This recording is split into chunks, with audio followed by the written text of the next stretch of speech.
Bonjour et bienvenue à votre émission Électron Libre, une émission où on vous parle de n'importe quoi avec un peu n'importe qui. Parce que cette semaine, on va encore parler avec M. Jacob Lévesque et M. Francis Côté qui ont des sujets, ma foi, exceptionnels. Francis va nous parler, entre autres, de subsidiarité. Entre autres, juste nous expliquer qu'est-ce que ça veut dire, ça va être long. Et toi, tu nous parles de collier. De collier, exactement. Jacob va nous parler de RCR, de réanimation. Et pour ma part, je vous parlerai de fantômes un peu plus tard. Mais pour commencer, coup de cœur, coup de gueule. Francis, quel serait ton coup de cœur ou coup de gueule cette semaine? Coup de cœur. Cette semaine, coup de cœur. Je suis dans le positif. Coup de cœur à l'ensemble du personnel des écoles du Québec. Donc, je vais y aller plus large. Soutien professionnel, enseignants, direction. Nos jeunes sont bien, malgré le contexte qu'on dit pas toujours facile. Je pense que la mission, malgré les questionnements qu'on peut avoir sur le système d'éducation, et on est en train présentement au niveau ministériel de se poser des questions, les gens font une bonne job et nos enfants sont bien. Donc voilà, je tenais à le dire. Bravo, bravo! Et moi, pour te contredire, je vais avoir un coup de gueule cette semaine. C'est un coup de gueule sur la politique et... Là, je ne veux pas lancer la pierre aux politiciens, je vais lancer la pierre aux gens. Pourquoi vous ne vous informez pas comme du monde? On dirait que ce qui vous intéresse, c'est juste les chicanes, les conflits, les scandales. Personne ne va lire les plateformes politiques. Personne ne lit plus loin que le gros titre d'un article et pense qu'il devient spécialiste d'un sujet. J'en peux plus. Et c'est à cause de ça qu'on a les gouvernements qu'on mérite, en tout cas. Parlez-en à des collègues américains. Jacob? J'y vais avec un coup de cœur. Je suis Oui. positif et mon coup de cœur, c'est le chocolat des Pères Trappistes. Ah oui. C'est bon, C'est vrai que c'est bon. simplement. Parfait. Bien, Excellent. quand on mange trop de chocolat, on peut peut-être risquer de mourir. Et dans ce cas-là, quelqu'un pourrait nous réanimer. Wow, quel beau lien! Oui. Donc, aujourd'hui, tu vas nous parler de réanimation. Oui, donc je vous parle de l'ARCR, la réanimation, la réanimation cardio-respiratoire. Je vais enlever ça pour être plus à l'aise pour la faire. Et je vous ai amené un ami aujourd'hui parce que je n'avais pas envie de vous coucher sur la table ni de me coucher sur la table. Oui. Puis je pense que ça va être mieux comme ça. Donc, la réanimation cardio-respiratoire, c'est quand la personne ne respire plus et que la personne, elle est inconsciente. Comment on vérifie si une personne est inconsciente? Bien, elle va avoir l'air inconsciente. Elle ne sera pas consciente. Mais une personne peut avoir l'air inconsciente sur la plage en train de dormir. Alors, on va vérifier si elle est inconsciente. Bonjour monsieur, bonjour madame. Elle ne répond pas. C'est un bon signe qu'elle est inconsciente. Oui. Ensuite, on va vérifier si elle respire. On respirera pas, on vérifiera pas trop longtemps, on ne perdra pas de temps parce qu'on sent l'urgence. D'ailleurs, quand une personne est inconsciente, quel est le premier réflexe qu'on devrait avoir? Crier à l'aide. On peut crier, mais qu'est-ce que ça va nous amener de l'aide? On veut une ambulance, en fait. C'est ça le premier réflexe. Donc on crie ambulance. On crie ambulance et elle va arriver. Donc, à Dolbeau, c'est comme ça que ça fonctionne. Non, mais sérieusement, on peut demander à quelqu'un d'aller nous chercher l'ambulance et à partir de là, on vérifie si la personne respire. Si on voit son ventre bouger, elle respire bien, donc on va simplement la placer sur le côté et attendre les premiers soins. Exactement. Donc, si elle ne respire pas, par contre, on va commencer la réanimation cardio-respiratoire. On va dégager les voies respiratoires parce que des voies respiratoires qui ne sont pas dégagées, c'est des voies qui sont obstruées, l'air ne passera pas. Donc, on va la faire pour rien. Donc, on prend son temps, il ne faut pas être stressé. Il y a l'urgence, mais si on la fait mal, si on est stressé, on ne sera pas efficace. Ouais. Donc, on dégage les voies respiratoires et on va insuffler 2 insufflations. L'insufflation, elle dure 1 seconde. Donc, on souffle dans sa bouche, on remplit ses poumons au complet et on va souffler dans sa bouche. Sa bouche est vraiment dégueulasse. Ouais, je me lance. Il est vraiment surpris. Donc, 1 seconde. Et ensuite, on va faire 30 compressions. 30 compressions, c'est important de ne pas avoir les coudes. Oui, merci de tasser mon café. De ne pas avoir les coudes pliés comme ça parce que sinon, on n'est pas efficace, mais pas 1 seconde. On est mieux de se mettre plus loin? On est mieux, dans le fond, on est mieux d'avoir les coudes barrés pour pousser avec notre corps au complet. Donc, on va être plus confortable, on va être plus efficace parce qu'on doit quand même pousser là, au tiers de la personne. On doit quand même donner une bonne poussée. On pousse et on attend, là, c'est-à-dire on compresse.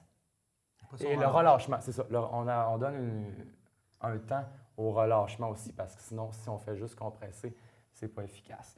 Donc, on le fait 30 fois, la table est haute, et c'est une bonne poussée, et ensuite 2 fois. Donc, 2 insufflations, 30 compressions, jusqu'à temps Que la personne respire. jusqu'à temps que la personne respire. Donc, on peut vérifier une fois de temps en temps s'il y a des On signes arrête qu'elle au bout de respire combien de temps? et jusqu'à temps que l'ambulance arrive. OK. C'est ça la réponse.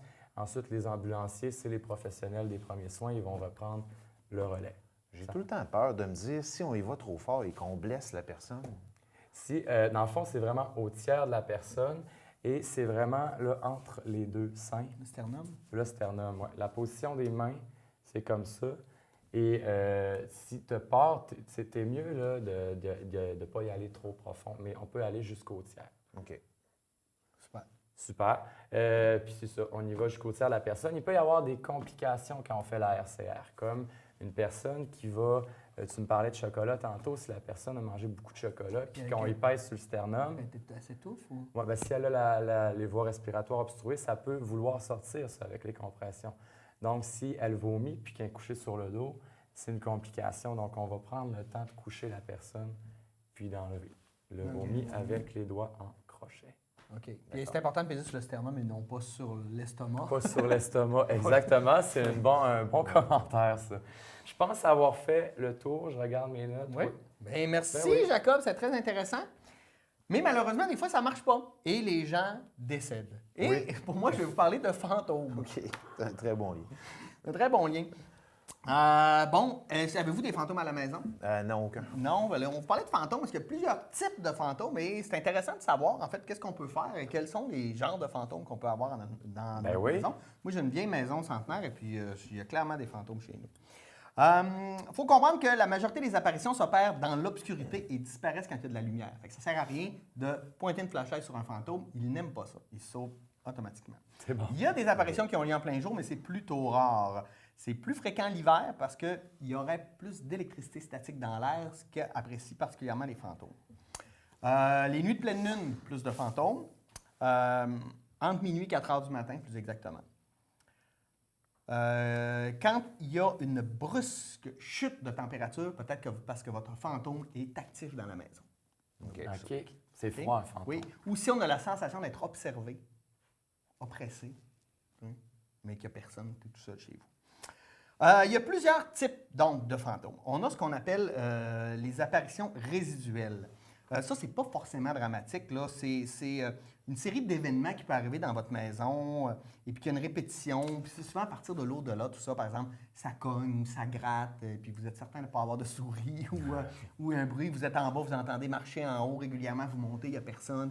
Donc, ça, ce qu'on appelle des apparitions résiduelles. Toujours observé au même endroit. C'est une répétition des mêmes gestes. Et ces fantômes-là ignorent les vivants. Fait que même si tu dis arrête de marcher, il ne t'écoute pas. Là. Lui, il est dans son parcours. Il y a ce qu'on appelle des apparitions historiques.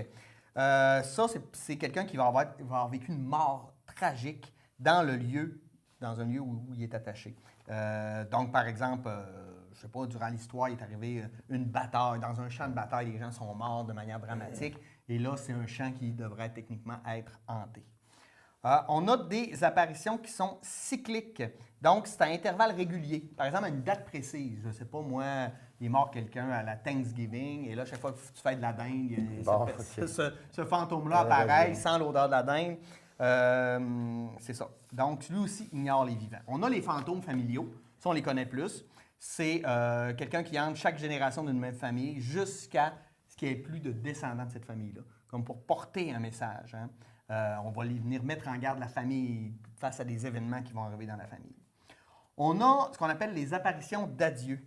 C'est seulement un spectre qui n'a pas eu, à cause de son décès tragique, il n'a pas pu dire au revoir ou exprimer son amour. Qu'il revient. Il apparaît aux intimes, aux amis, souvent peu de temps après sa mort. Donc, techniquement, dans un délai de 1 à 4 jours là, après son décès, il va apparaître. Il y a même eu des contacts téléphoniques, donc des gens qui recevaient des appels de gens qui étaient techniquement décédés. C'est ça.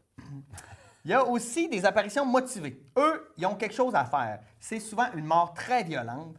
Le fantôme, là, le spectre, il n'a pas terminé une tâche qu'il avait à accomplir sur Terre, puis il a besoin d'un vivant pour l'aider à l'accomplir. Fait qu'il essaie de te motiver ou de te dire « Aide-moi, fais ça », il va claquer la porte, il va essayer de t'indiquer, de te donner des indices pour que tu accomplisses quelque chose. Bon, si vous êtes confronté à un fantôme, ne pas bouger, ne pas approcher. Vous pouvez lui demander son nom, son âge, son sexe, son origine, les raisons de sa visite, comment vous pourriez le soulager. Vous pouvez aussi mentionner quel jour on est pour que lui se repère aussi, parce qu'on ne sait pas tellement comment le temps fonctionne dans le monde des fantômes. Donc, tant que le fantôme n'est pas disparu, on ne bouge pas. Et on peut aussi faire on a différentes méthodes plus techniques pour faire disparaître un fantôme. Des prières, des messes. Par exemple, tu sais que ta maison est hantée, tu peux faire venir bénir ta maison. OK. Ça peut faire partir les fantômes. Donc, certaines légendes préconisent de tutoyer un fantôme car il ne répond pas au vouvoiement. Ah. Oui, c'est ça. OK. C'est pas nécessairement OK. des gens très polis. Là, une phrase qui est conseillée d'employer lorsqu'on voit un fantôme, rappelez-la-vous bien. Au nom de la Sainte Trinité, donne-moi ton nom et la raison de ta venue, à répéter 3 fois. OK. Si tu viens de la part de Dieu, exprime ton désir. Si tu viens de celle du diable, va-t'en dans ta route comme moi dans la mienne. Donc, on ne le confronte pas. On y indique son chemin, on essaie de le faire passer à autre chose.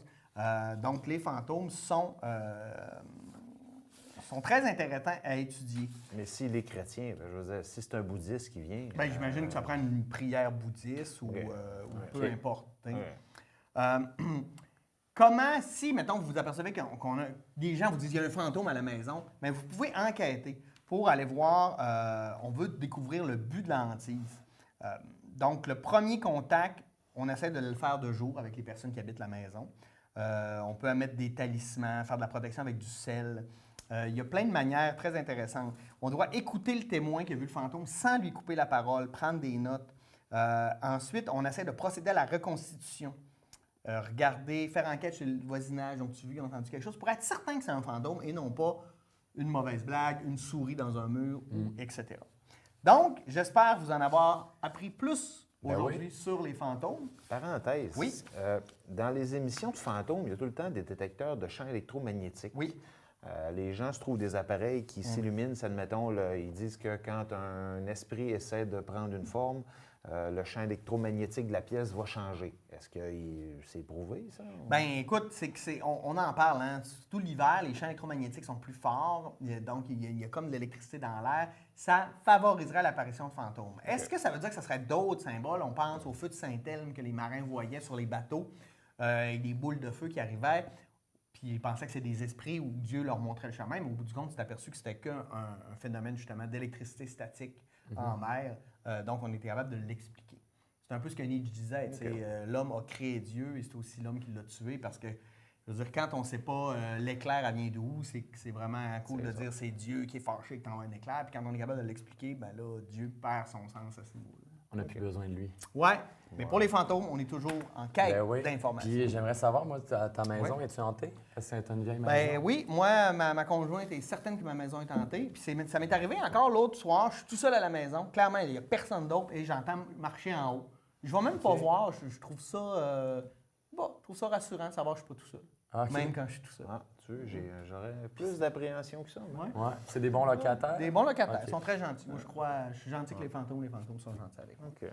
Maintenant, Francis, tu vas nous parler de subsidiarité, ce terme dont personne ne connaît. Bien, en fait, je vais l'expliquer assez simplement, mais je vais commencer par qu'est-ce qui se passe présentement au niveau des ministères, par exemple, de la santé ou de l'éducation. Je vais parler, par exemple, plus pour l'éducation, mais c'est applicable au niveau de la santé. Admettons, Tommy, à Trois-Rivières, va manger à son service de garde, il y a un repas, puis à un moment donné, il mange du gluten et il tombe malade. TVA Nouvelle apprend l'information, va faire nouvelle exclusive au TVA 18h. Le gluten diabolique Le gluten diabolique s'empare d'un enfant à Saint-Fulgence et l'école ne sait plus quoi faire. Ils font des entrevues avec des infirmières, ils vont en parler dans les médias. Il y a des parents qui vont partager sur Facebook en disant « ça n'a pas de bon sens ». Le gouvernement, voyant la température monter, va devoir baisser un petit peu la pression. Fait qu'il va faire une conférence de presse et va dire maintenant, le gouvernement, le ministre Barrette ou le ministre de l'Éducation, va annoncer 3 millions pour combattre le gluten dans les écoles. Fait que tout le monde va se dire « Wow! Hey, le gouvernement, 3 millions! » Parce que là, on a vraiment un problème de gluten. On s'entend que c'est un enfant à Saint-Fulgence. On va se battre contre le gluten. C'est que ça marche. Il revient à son bureau, soit un appel de la madame du Conseil du Trésor qui va lui dire « Il est où ton 3 millions? » là? Ben là, il fait « Ouais, c'est un peu... Hey, gars, je sais. » Au lieu d'envoyer 85 c'est un nombre fictif, par enfant pour financer les écoles, on va en envoyer 82, on va ramasser 3 millions pour l'ensemble du Québec, on va le mettre dans une enveloppe taguée qui s'appelle gluten. Et là, on aura une mesure pour combattre le gluten, où on va être dans les écoles obligés d'engager une diététiste, une infirmière à temps plein, puis des psychoéducatrices, puis des éducatrices pour s'assurer que les enfants sont en bonne santé psychologique contre le méchant gluten. Au final, on parle d'un enfant à Saint-Fulgence et le problème n'était vraiment pas quelque chose de répandu. On l'a vécu par rapport à l'intimidation, la violence, on l'a vécu par rapport à l'aide aux devoirs, on l'a vécu pour un paquet d'affaires. C'est généralement comme ça que ça va fonctionner et le problème, c'est qu'on ne tient pas compte des besoins des établissements. C'est là que je vais parler du principe de subsidiarité qui veut qu'on donne les ressources, les moyens à la plus petite entité. Finalement, si je te donne 85 par élève et que toi, dans ton école, tu as un problème de gluten. Tu vas l'investir toi-même. Voilà, tu vas faire des choix. Si, admettons, c'est l'intimidation à l'école, parce que toi, sur la cour d'école, chez vous, tu as un méchant problème d'intimidation à l'école. Tu veux engager plus de psychoéducatrices, tu veux trouver des services pour encadrer ton personnel, donner un coup de pouce, donner du soutien aux parents, tu vas le faire. Donc, chaque entité peut définir ses besoins à partir de son école. Exemple, dans la santé, on l'a vu souvent, il y a un problème dans les CHSLD, on donne 2 bains par semaine, c'est passé, on va injecter 300 millions. Ce n'est pas de la nouvelle argent. Ils vont prendre l'argent ailleurs, la mettre dans une enveloppe taguée, l'envoyer dans les hôpitaux, mais admettons l'hôpital de Dolbeau qui, lui, donnait 3 bains par semaine. Ou 4 ou 5. Ou 4 ou 5, puis il était correct. Puis je parle à des amis dans le milieu de la santé, ils n'ont pas nécessairement tout le temps besoin de ça. Par contre, eux autres manquent d'infirmières auxiliaires parce que la nuit, sur les étages, les filles sont débordées, les gars aussi, les médecins n'y arrivent pas. Bon, peu importe, tu y vas selon tes besoins. Fait que dans la santé, dans l'éducation, le principe de subsidiarité est trop souvent oublié, c'est-à-dire demander à la plus petite entité qu'est-ce que tu as besoin. Le problème, en fait, c'est qu'on centralise beaucoup, les gouvernements centralisent les pouvoirs et ils prennent des décisions qui deviennent mur à mur. Voilà. On applique la même chose à tout le monde quand les réalités sont vraiment différentes d'une école à l'autre, d'un secteur à l'autre, d'une ville à l'autre, entre les villes, les régions, etc. On n'en tient jamais compte, ça devient absurde. Je suis parfaitement d'accord avec toi. Et pour faire du pouce là-dessus, admettons qu'on pose la question au directeur de l'hôpital, au directeur de l'école. Comment fonctionner? Ce n'est pas le chef de l'hôpital ou le chef de l'école qui devrait prendre la décision. C'est valable dans les entreprises aussi. Il faut démontrer du leadership et savoir questionner les gens ou mobiliser les gens vers quels sont nos vrais besoins. Les gens qui sont sur le terrain. Les gens qui sont sur le terrain, tu les écoutes et tu configures le service que tu vas donner en fonction des besoins de ta gang. Un excellent auteur qui s'appelle Michael Fullen, que je vous recommande, Le leadership moteur. Un extrait nous parle de amener les pairs à interagir dans un but précis. Donc, comment le leader, dans son organisation, pourrait procéder? En matière de changement, l'approche descendante ou imposée ne fonctionne pas. Les gens résistent lorsque les leaders tentent de resserrer les règles. La meilleure façon de resserrer les règles consiste à amener les pairs à le faire eux-mêmes. C'est-à-dire, moi, je rentre dans mon école et j'ai décidé que chez nous, le besoin qu'on avait, c'est de l'aide aux devoirs. Bon, fait que là, je vais rajouter des ressources, je vais mettre les sous, mais j'ai dit à ma gang c'était quoi qu'il y avait besoin. Donc, je ne les ai pas écoutés. Fais un forum de discussion, discute avec ta gang, amène-les à se mobiliser vers une solution et eux vont adhérer à ce que tu vas amener. On appelle ça la collaboration résolue.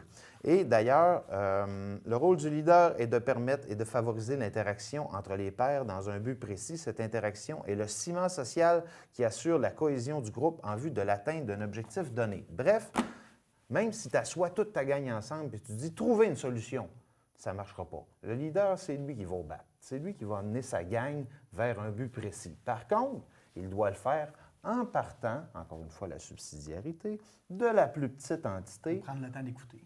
Voilà, et de trouver, de les amener vers une solution. Donc, le leader va trancher, mais va trancher en connaissance de cause, en ayant parlé à ses membres, à ses gens.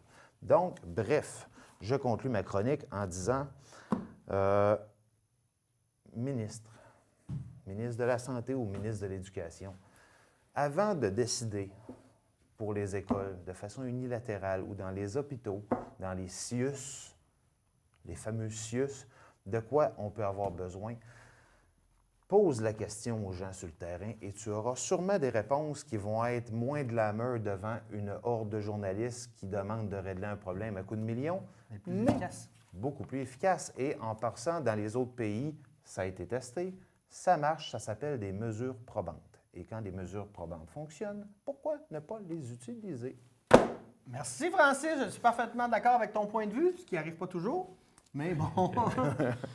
Bon, mais pour terminer, les gars, ben, je vais vous parler de tourisme. Vous savez que je suis un gars qui aime voyager. Donc, on va vous parler de tourisme. Et je vais vous proposer 10 destinations de tourisme dans des lieux plutôt étranges. Ça vous tente? Ben oui, Hey, ben j'ai oui. tellement hâte. Ben oui. Saviez-vous que vous pourriez aller au Yongsun Spa Resort au Japon?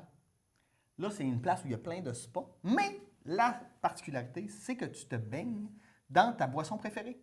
Oh, Du vin, du thé vert, du saké, du café. donc tu choisis. Ben oui. Choisis. OK. Hey, j'ai hâte. Non, mais c'est quand même particulier. À Carange, au Nebraska, OK, là, il y avait une extraordinaire grosse cour à scrap. Et là, on a décidé de placer les voitures de manière artistique pour imiter, par exemple, Stone Age, mais avec des carcasses d'auto OK. un peu partout. Et là, tu peux aller visiter une cour à scrap artistiquement placée. Bon. C'est une bonne idée. Ben oui, pourquoi Ah pas? oui. Hey, Pierre, tu as une graine. Oui. Puis je vais te l'enlever. D'ailleurs, je tiens à le dire, si, admettons, vous jasez avec quelqu'un qui a quelque chose sur le bord du nez ou de la bouche, là, dites-lui, c'est rendre service. C'est peut-être malaisant, mais c'est bien dit dire. Comme là, Quand Pierre, t'as quelque chose sur le bord du Ouais. je vous invite aussi à aller à l'ossuaire de Sedlec en République tchèque. Un ossuaire, c'est une place où on garde les os. Là, il y a 40 000 squelettes qu'on garde. Mais à la place de les mettre juste les empiler, on a organisé les os en dessins compliqués sur les murs, sur le plafond de la chapelle, avec des sculptures en bois. Il y a des ossements qui deviennent des lustres, des armoiries complexes, etc. Non, c'est beau, hein? Quand même. Ouais. En Californie, on peut aller dans la ruelle de la gomme à bulles ou la gomme ballon. Ouais, c'est un passage de 21 mètres. Et là, il y a beaucoup de gens qui veulent que ça ferme, mais tout le monde va là, où le monde vient coller le gomme ballon. C'est très drôle. Et là, on a un mur plein de couleurs et de textures de gomme ballon. Et sur 21 mètres des deux côtés, c'est assez extraordinaire, c'est en Californie. En Écosse, à la prison d'Inverary. C'est une prison qui a été fermée en 1820. On fait revivre la prison avec des personnages historiques. Sauf que tu n'es pas là à visiter et puis à te faire dire « Oh, je suis un prisonnier ». Non, non, non, c'est toi qui deviens prisonnier. Tu vis comme si tu étais dans un pénitencier, comme à l'époque. Donc, fouet, torture, et même tu as ta propre évasion qui est programmée dans l'espèce de jeu de rôle ou d'animation. C'est très cool. Oh mon Dieu. Au Mexique, on a l'île des poupées. Tu arrives sur une île et là, c'est rempli de poupées mutilées et en décomposition. Il y a, y compris les membres coupés, les têtes décapitées, toutes disposées un peu partout dans les branches des arbres. Parce qu'il y aurait eu l'assassinat d'une jeune fille là, il y a plusieurs années. Les gens viennent porter leurs poupées là, puis là, tu arrives sur une île et c'est très, très glauque. J'ai vu des photos. Si vous allez en Inde, il y a le temple de Karni Mata, qui, eux, ils aiment les rats. Ils vont dire les rats sont cool, nous, on va les valoriser. Donc, parce qu'il y a une légende qui affirme que les rats vivant dans le sanctuaire hindou devaient être protégés, nourris et adorés. Donc, les dieux, ils reprennent forme sous la forme d'un rat, en fait, et viennent dans ce temple-là. Aujourd'hui, il y a 20 000 rats qui habitent le temple. Fait que là, tu vois, il y a des fontaines, des affaires, il y a des rats partout, partout, partout. Ça a l'air très cool. Un autre endroit, c'est en Italie. Vous pouvez assister à la bataille des oranges. Là, il y a des milliers de participants qui sont là, qui sont de bonne humeur et pendant 3 jours se pitchent des oranges dans un juteux combat. À Paris, il y a un musée que vous connaissez peut-être pas. Vous êtes allés les deux déjà à Paris. Hein? Oui. Et est-ce que vous avez visité le musée des égouts? Non. Non, j'en ai entendu parler, pas par vrai? exemple. Ouais, ouais. Oui, les touristes curieux peuvent en apprendre davantage sur les drains, les égouts sanitaires et l'approvisionnement en eau potable de la ville de Paris. C'est très intéressant. Je sais pas, mais je suis curieux. Et Et finalement, un site où moi je suis allé, qui a amené tout ça, c'est en Ukraine et ça s'appelle Tchernobyl. Et voilà. Non, mais si vous êtes intéressé par les paysages post-apocalyptiques et par l'Union soviétique, un lieu à ne pas manquer. À ne pas manquer. Là-dessus, merci les gars d'avoir été des nôtres. Merci de nous avoir écoutés. On se retrouve la semaine prochaine pour la dernière émission de cette saison 2 d'Électron Libre. Merci, bonne semaine. Mon nom est Ezekiel Adogli, je suis originaire du Togo et je suis informaticien programmeur à Saint-Félicien. Nous avons choisi la région pour plusieurs raisons. Nous voulions un environnement sécuritaire et moins stressant pour notre petit garçon.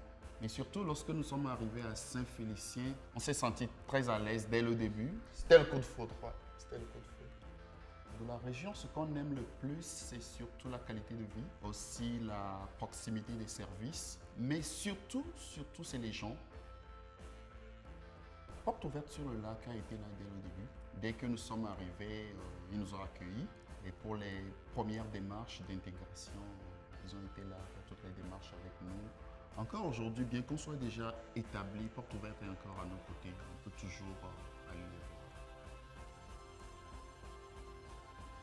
Ici, c'est possible d'immigrer.